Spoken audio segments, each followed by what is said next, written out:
delighted, I'm sure, with the victory, but speak about your own performance. You gave it your all out there. First and foremost, I want to give thanks to the Most High for all of this, the supporters and the atmosphere and the energy they gave us.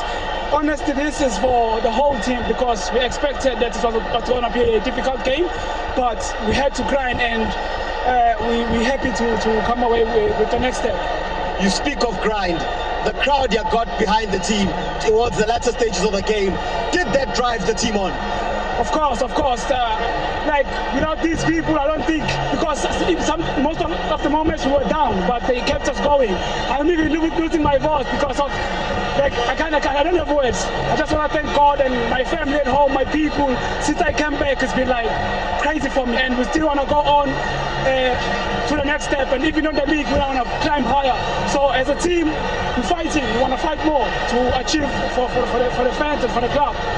I can see how much it means to play for this badge. Since you've come back, how proud have you been to represent Kaizer Chiefs? All I can say is Kosi for life. That's it. Thank you very much, my brother. Well, that's Thabo.